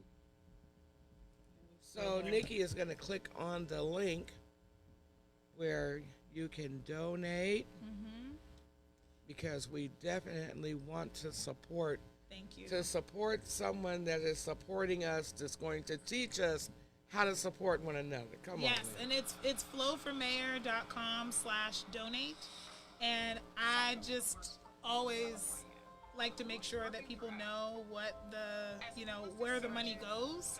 It really helps us to be able to make sure that we can run ads and that we can buy the lawn signs and all the things necessary to make sure that we can run the campaign. That's and if you correct. get that booklet in the mail when you're voting, right, that has everybody's little candidate statements in it, that booklet costs $12,000 to the campaign to have your 200 words in there. $12,000. I paid it twice because March election and now this one. So that's where the money goes, right? It's like the candidate doesn't get paid at all. So when you see the monies coming in, people are sometimes like, what costs so much in these things? It's making sure that you have all your materials, right? The lawn signs cost, being able to have mail, it costs $50,000 to send mail to like 40,000 people. Yeah, so it's quite, it's costly. So that's why we're always asking for people to contribute, especially because I don't take corporate money, because I want to make sure I'm representing, It's time for people who real don't have change. people who are regular just individuals in our communities, as opposed to, people who often have a larger voice, right? I want to make sure that this campaign is prioritizing the people who live here and our values. So That is awesome. So we're gonna take a quick and show a video. I think it's a campaign video. We're gonna show that real quick. Enjoy. We need a partner, and we need a mayor in the city hall that will never stop fighting for Sacramento, for our youth, our seniors, and all of the residents that have been left behind. I never envisioned running for office. My parents were both teachers. My grandfathers were a postal worker and a miner. At age 11, I watched my dad die suddenly right in front of me from preventable causes, a result of years of unsafe working conditions and lies perpetuated by the tobacco lobby. Now, as a public health expert, I fight for working families and healthy communities so no child has to endure what I did. I've long championed policies for Sacramento's everyday workers. After the Affordable Care Act passed, I helped make sure birth control was included with no copay. I built a statewide coalition that led to a 14% decrease in infant mortality. I promoted participatory budgeting to ensure our communities have a say in how our tax dollars are spent.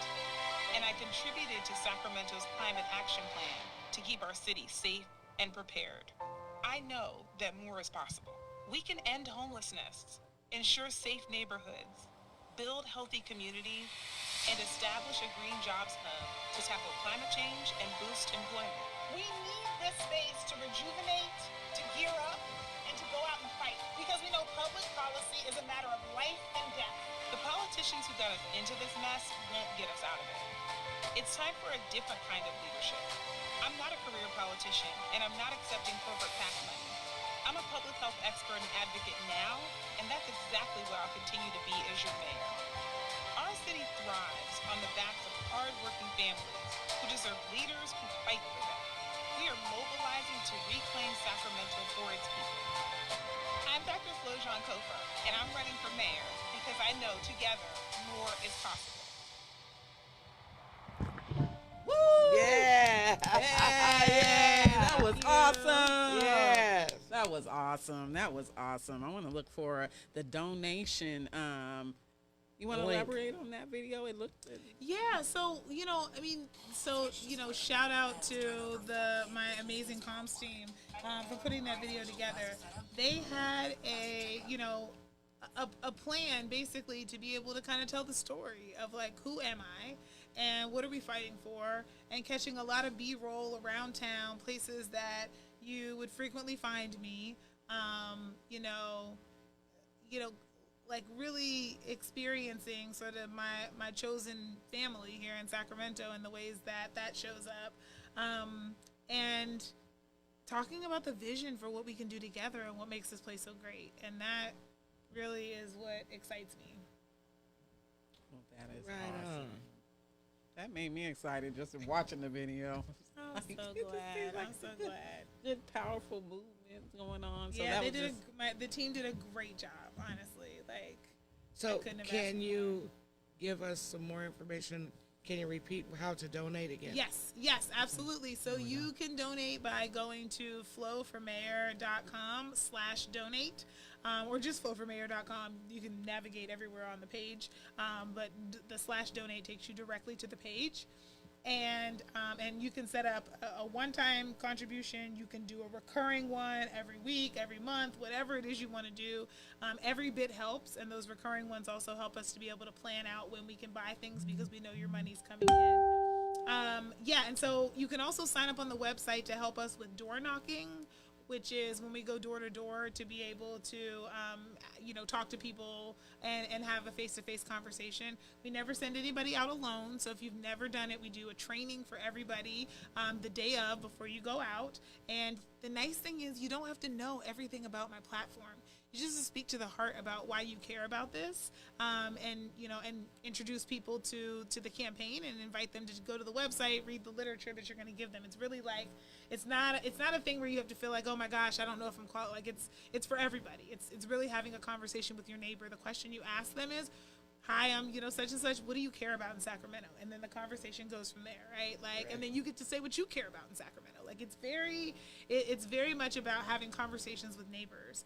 And so I invite people to come out and do that. I don't know anybody who door knocks who doesn't have an experience that shapes the way that they see their community, because you meet somebody you wouldn't have otherwise.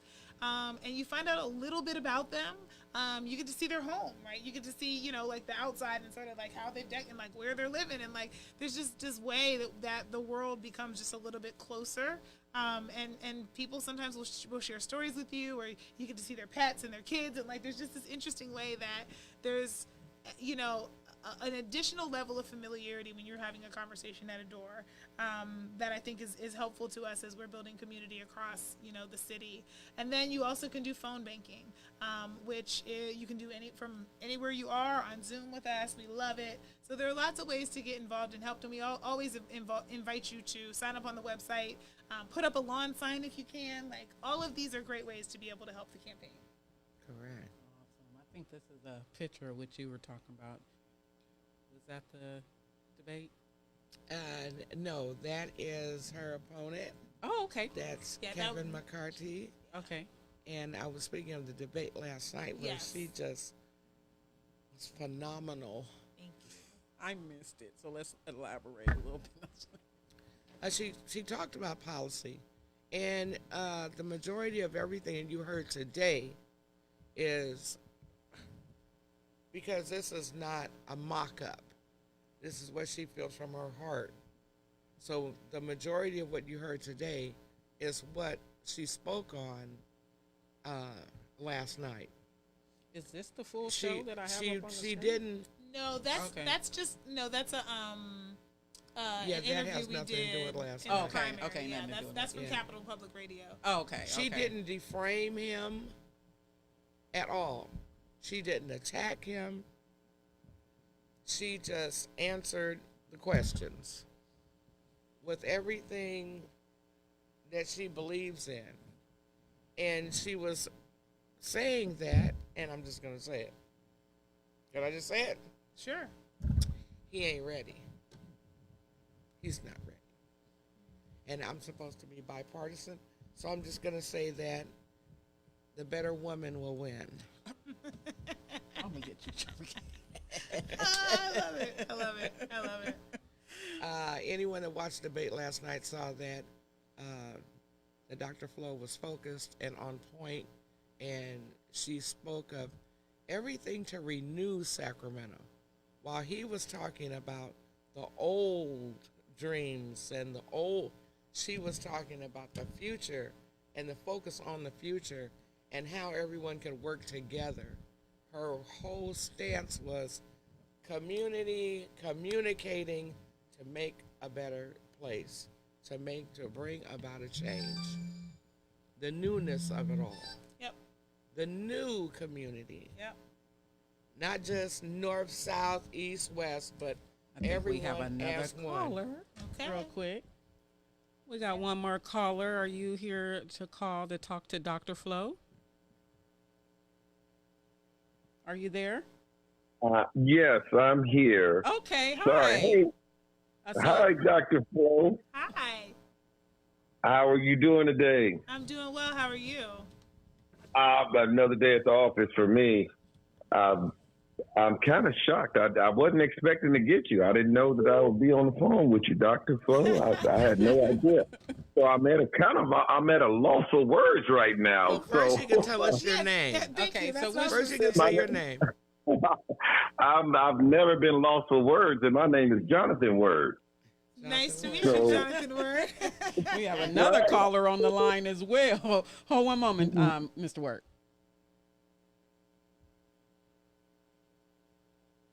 Hello. We have a caller on the line Yeah. to talk to Dr. Flo. Yeah, this is still Jonathan. Okay, and do we have another Can you- caller on the can you- line? No, it's just me. Is there somebody else? Okay, never mind. We'll go ahead with your question, Mr. Word. What question do Okay. you have for Dr. Flo? Okay, I just had a quick question in regards to here in Sacramento about our homeless epidemic that we're having. What's your input on that? I just wanted to see where you stood on that. Yeah, sure. So, one of the challenges, of course, in Sacramento is that we have not decided that making sure that we all have a place to be is a priority. And so we absolutely have to do that. Quite literally, our city has not set its priorities, so we can't actually sit down and say, like, this is what we set out as a goal this year, and this is what we're working toward. Because we haven't done a priority setting process. We're just kind of approving things in one-offs. We don't have a big picture plan. And so that's one of the things that we need to do is come together and have a big picture plan. And that will allow us to be able to say, hey, how are we working together? I can tell you my goals are a few. The first one is I want to get the 200 hardest to reach people into a long-term housing situation. And here's why. The hardest to reach people are often the ones who are frequently in and out of our emergency departments, in and out of our jails, and frequently the targets for 911 calls for service, right? These are the people we see, and we see them in the midst of a crisis regularly. And there's a significant number of them. And if the more they go through those services, jail, the emergency department, the fire department being called, the police department being called, et cetera, that's all costing us money. And so by the end of the year, we've usually spent somewhere between $750,000 and $1 million on a really small group of people.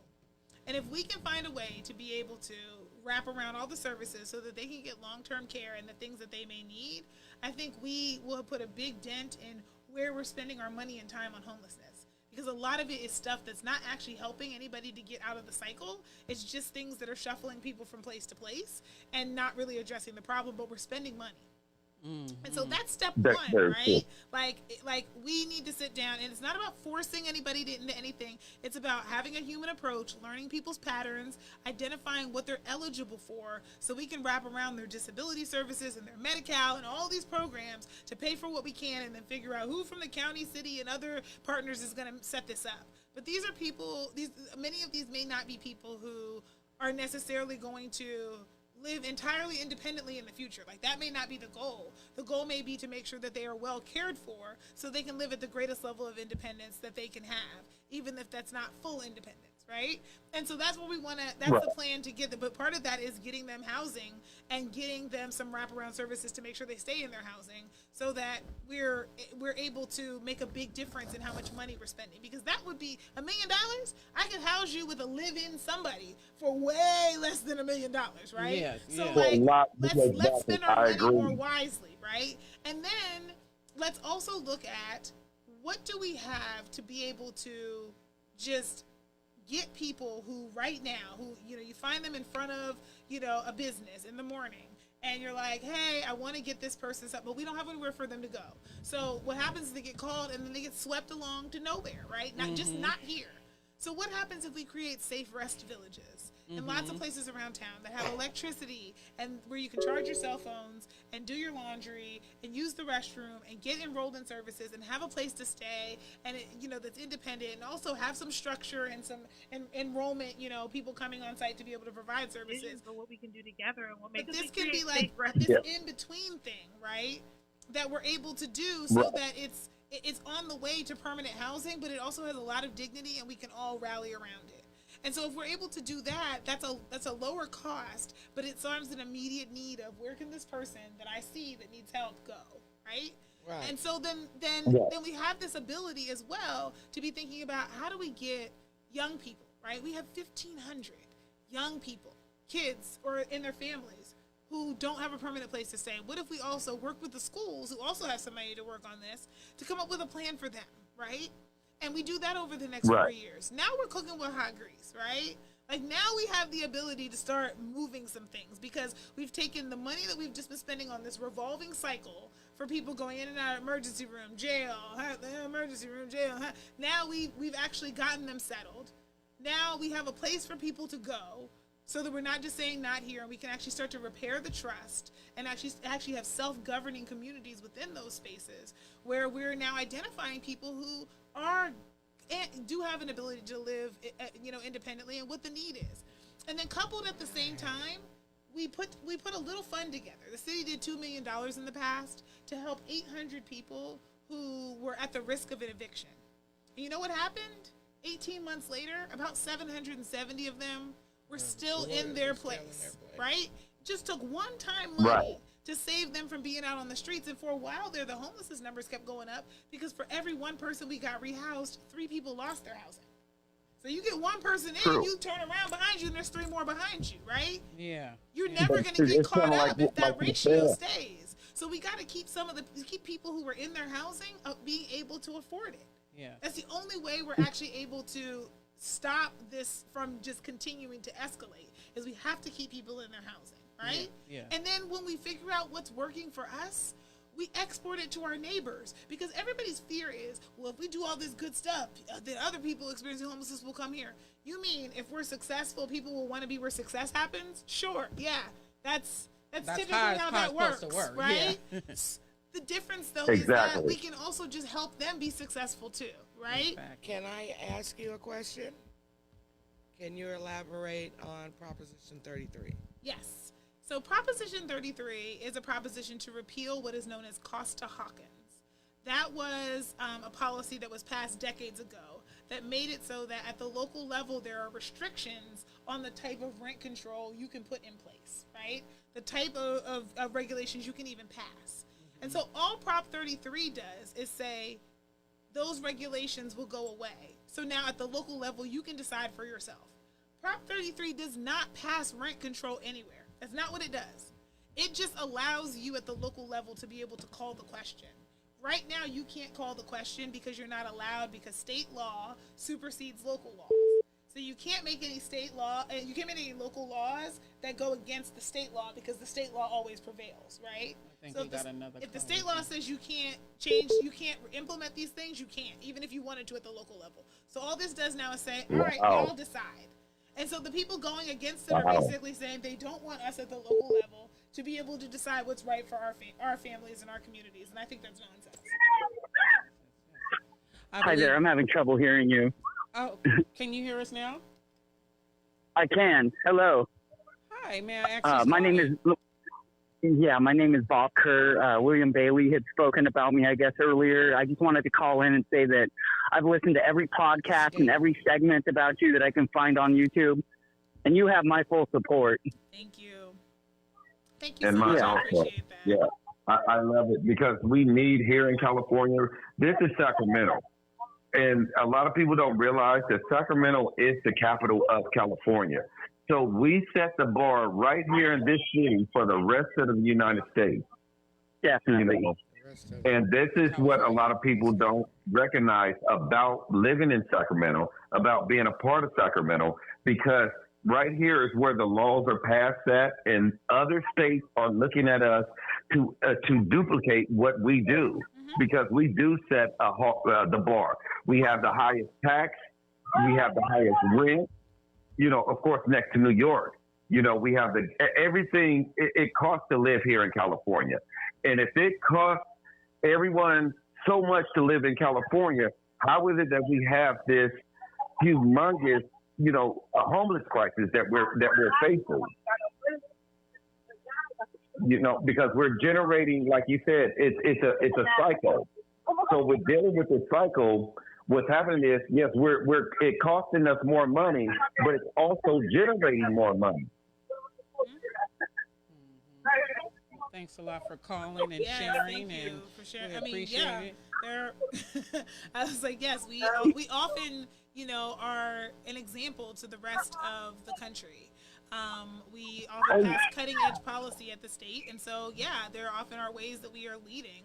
But unfortunately, on this one, we're leading and not in the good way, right? We are, we have so many people who are, and it's shocking to people when they come here because they have this, and they're like, I can't believe it's so bad, right? And part of it is, we have made it, we have not done what I think we can do to make sure that those hardest to reach people, the ones who, if what they had going for them had been apparent and obvious when they were children, we would have made a plan to make sure they were well cared for. You know what I mean? Whatever it is that they're struggling with, we would have said, okay, we need to make sure, because they're like, this person is going to need some level of support, right? To be able to, whether that's somebody just making sure that the meds are taken, whether that's somebody helping them, to be able to whatever it is, getting back and forth, whatever it is, there's some structure that's going to be needed here, and we need to plan for it. And so if we understand that, then we can't just go, because nobody planned for it, we just don't do it, and they just live on the streets, right? These are our neighbors and our friends, and this was somebody's precious baby at some point. And so it is important that, She's on a podcast right now. Yes. So we have the second caller in. Okay, well, nice speaking with you, and you have my full support. Thank you. All right, Mr. Word, thanks for calling. Yeah. So we have right. second caller. We wanted you to be able to finish your question. Hi there. So I've done outreach for the last 20 years, and I've built programs and run them for the city, the county, the sheriff, 2 nonprofits. Now I have my own business where I'm doing it the proper way, in the most genuine, pure, good way. I have listened to everything that you have on YouTube that I can find, and I have to say, Dr. Flo, you are amazing. And I think you also know Martin Ross. He's running for school board and the school board, and I think it's San Juan Unified District. And he is a great human being. He helped me to voice that we needed a skate park in Carmichael, and I will forever be in his debt. And I'm very excited to see a lot of people that I have hope in and faith in running for office after a lot of things that I've seen working for a bunch of government agencies. Yeah, and we need to. We need more people to come in and help us, and we need to build out these relationships, right? And figure out, because again, too much of that is impacting what we're doing together. We have big problems. We have to tackle these big problems, and part of that is tackling, our relationship issue. Yes. Definitely. I've listened to I've listened to definitely. That's an understatement. And I've been off and on listening to this whole podcast. I'm working, so I've listened to what I can. And there was something that you had said that I thought was poetic. There are a lot of things you say that are poetic, but I think it was to the effect of, we don't need violence. It's funny that we're all working for the same cause, but we're on the opposite sides. You said it to some effect like that. Yeah. That was so smart and well articulated. Yeah, bizarre that, a lot of people have such egos that they have to, they can't get past themselves to work for the common goal. So I'm glad that you recognize that. And, it takes people, sometimes I can be an emotional human being, and it takes people that are wise to set everyone straight. And I think you're one of those people. Well, I too can be an emotional human. Yeah. Yeah. So it's okay. Our emotions are valid. No doubt, for sure. Well, thanks a lot for calling. Thank you. Yes, for calling. I really, I really do appreciate that, and I think that it's nice to be able to like dream out loud with people and have people go like, yes, you are still tethered to reality. That this is what we want to do too, right? And it just feels like the more you come outside and go, does anybody want to play? More people keep showing up with balls, being like, I want to play. I got something I want to play too, and I'm like, let's play, right? Yeah, so it's like the play. Right. Well, let me tell you really quickly. I'd thrown out. Hey, it's dawned upon me that we need to have a skateboarding meetup on Sundays. So I said, whoever shows up, and we'll have fun and skate. Yeah. So next thing you know, we said, okay, let's go to another skate park. So then next thing you know, there are about 10 kids that just show up out of nowhere that are very inexperienced. They all have skateboards and scooters and whatnot. And I kind of got all their attention because I can consistently juggle down skateboarding down ramps. So they were like, wow. And so, we took 5 minutes out of our time and said, hey, man, put your foot here and go this fast. And, we just gave them a quick introductory lesson. One guy brought a board out. Somebody had some extra stuff to give to some of the kids. These kids will probably continue skateboarding, and it will be so healthy for them. Yep. And they'll have this moment where they're like, somebody took 5 seconds for me. Yep. And it's that simple and genuine and pure. Yep. It is. It so is. Thank you for sharing that with me, because you're absolutely right. Like, some of this, it really isn't rocket science, right? It's just us being human with each other. Yep. Right. Yep. What I thought was beautiful was organically all these people just kind of showed up, and they were there, and we all saw this is what needs to be done in the moment, and we did it. Being human with each other. Yeah. Right? Like, yeah. Yes. I think when people see that they have the ability to build community and be helpful, they do it. If it's not something they have a big obligation to, and they just want to do it of their own free will. Yeah, absolutely. Absolutely. So anyways, I hope to see a lot more people like that come out, and you have my support, and I'll be voting for you and letting everybody know they should be voting for you also. Thank you. Thank you. I appreciate it. Dr. Flo. 60 days until November 5th. Yeah, so. 60 days. 60 days, you guys. Thanks a lot for calling. We appreciate your support. I'm sorry. Somebody was talking at me, you guys. That's okay. I have to go. I have to go. All right. I'm at my work right now, but I just want to say thank you so much. You have my vote. I hope to talk to you in the future, Dr. Flo. Yes, thank you. Thank you, and have a good rest of the day at work. You too. Thank you so much. All right.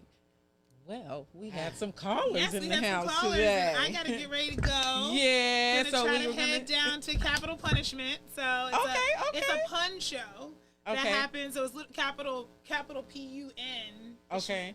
So all of them are like puns that they do throughout the shows. Okay. So I'm trying to go down and check it out. They do it the first Fridays of the month.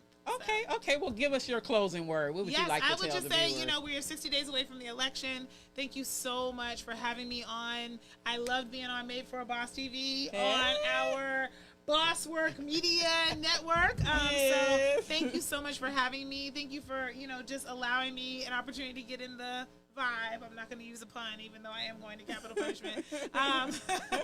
But